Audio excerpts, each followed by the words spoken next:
Hello and welcome to All Things Glam Suitful, and today I'll be showing you how to do this look. If you're interested, stay with me.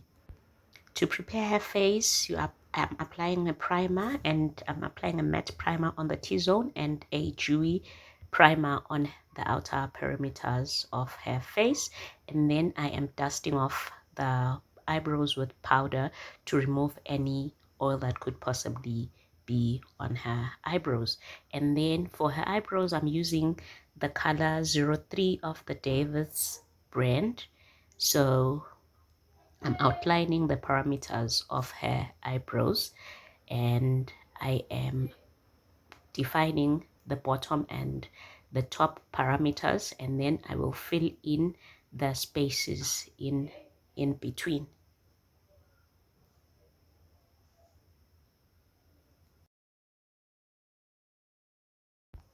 To clean off her eyebrows, I'm using a concealer shade that is 2 shades lighter than her skin tone. And for her skin tone, I would recommend that if you're using LA Girl Pro concealers, you use the color Fawn.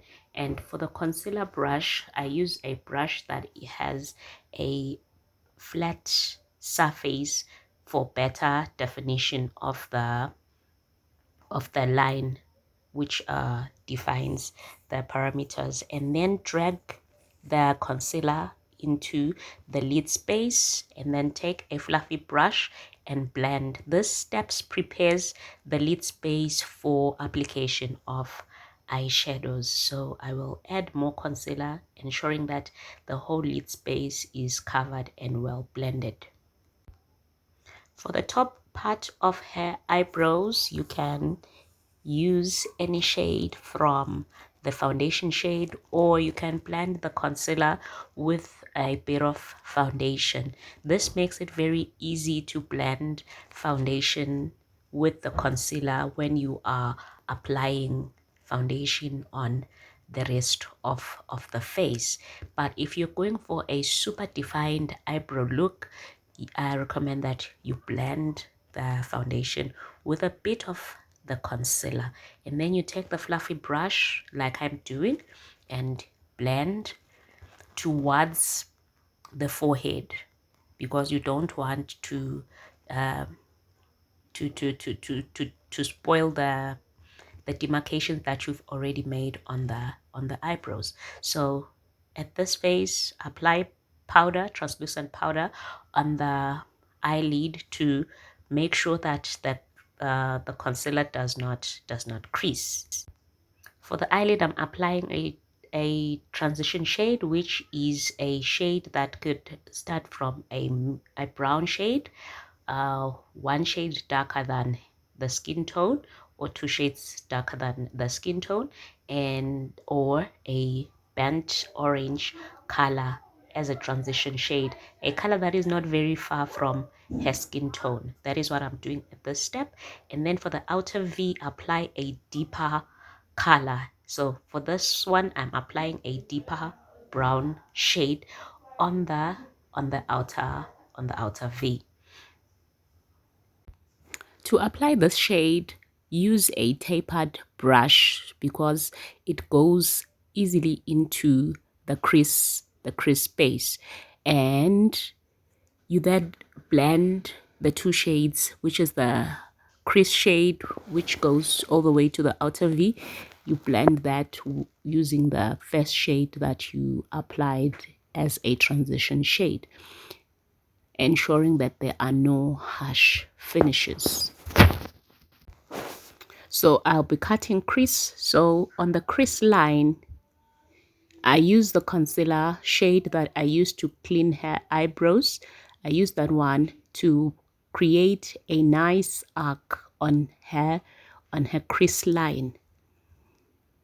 And then once you have nicely defined the arc on the crease line, you drag the rest of the concealer towards the lid space, which is what I'm doing right here.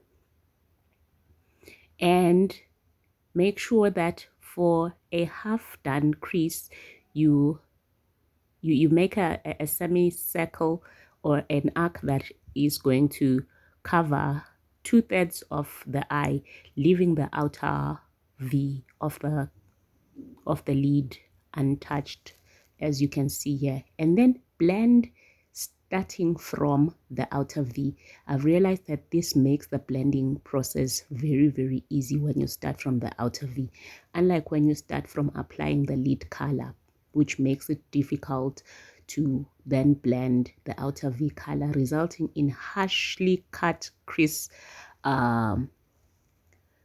makeup that we normally see on some models, which you never know, maybe it's by design, so let's leave that one alone. And then a fluffy brush, sorry, not a fluffy brush, a flat dense brush like the one that I'm using on this model is ideal for applying shimmer shades. So if you want it to be extremely bold, you can moisten the brush. And then what I do is that I take the transition shade and I blend the two shades, which is the crease, the outer V shade, and the lid shade. So now I applied the eyeliner, a liquid eyeliner, to prepare the eyeliner area for application of false lashes. So for the edge of the eyeliner, I use the darker shade, which is the darker V shade, to blend the remainder of the wing liner, the eyeliner, sorry, because I did not wing it, to blend the edges so that they are not extremely sharp. And look at her, she's really happy at this stage, which is a good thing. And then for the face, I blended I mixed two shades. I blended Yardley StayFast shade in MD for medium dark 4, which is MD4, and W, which is warm. Combined it with the SuperStay shade from Maybelline in the color Cappuccino, and that gave me a perfect shade for her skin. The products that I used are listed in the description box below. So what I normally do is that I apply foundation around the face, and very little product in the inner parts of the face, because that part we're going to apply concealer. And then for the concealer, apply very minimal concealer on the under eye using this technique. This technique, I have since realized, it makes me to apply very minimal concealer, giving finishes that are not heavily made up, which is what the client required. And then the shade that I used here is the same shade that I used to cut the crease and clean her eyebrows. So I use a fluffy brush to blend the concealer upwards, because I wanted to create a nicely blended transition from the concealer to the foundation. And then blend around the mouth area, the chin, and the under eye, as well as the bridge of her nose. When you are blending the under eye, don't drag the product towards the cheeks. Make it a point that it is bouncy, it is bounced in space, or it is bounced in the same position where it was applied, but ensuring that it is blended. I hope that makes sense. Don't drag it towards the cheeks, because that causes the face to look bigger. So we're not trying to create a bigger face here. So I'm doing that well blended, but not dragging it all the way to the bottom. And then to set, I'm using a translucent powder. All the parts where I applied the concealer, I set using a translucent powder. So now I am contouring her nose. I'm using a powder contour, which is 2 shades darker than her skin tone. If you use the step, you can use a flat, fluffy brush and define her nose, ensuring that you go in all the way towards her eyebrows, so that there are no harsh finishes on the tip of the application. So you can see that I am blending all the way to the eyebrows for a nicely blended finish. And then now I'm taking the same color that I used to contour her nose, and now I am contouring the outer parts of her face. So the outer parts of her face are contoured, and now I am cleaning up and defining by adding a bit of a lighter shade, as you have seen.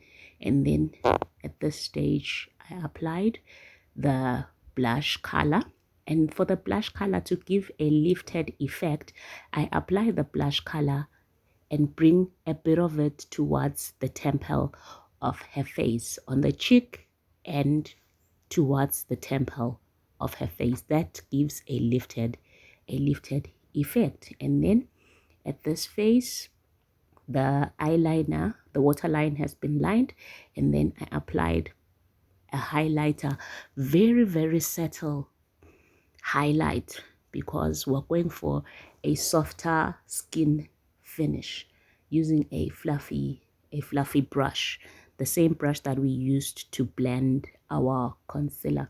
And then the highlighter is also applied on just the lower parameter of her eyebrows. Don't make it too heavy if you want a softer finish, and use a very small brush to apply the highlighter on the bridge of the nose, and ensure that the highlighter as well is blended. Isn't she beautiful? This is so beautiful. So now we'll finish off the eye makeup by applying all the colors that we applied at the top on the bottom. The transition shade, you take that one all the way to the front part of the eye. However, the darker shade, you apply that one on the outer part of the lower lid. I hope you can see that the darker shade doesn't go all the way to the front. So a brow gel is what I'm applying here to put the brows in place so that they don't move around.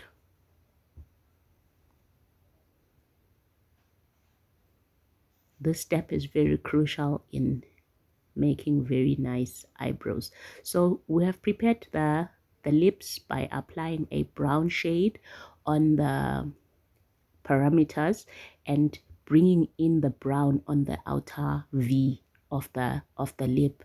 I hope you can tell that the brown on the outer V part of the lip went in a bit. That gives the lip a rounded look. And then at the center, that is where you will apply the color of your choice. If you're applying a tinted lip gloss, which is what we applied here, that is the part where you will apply the color.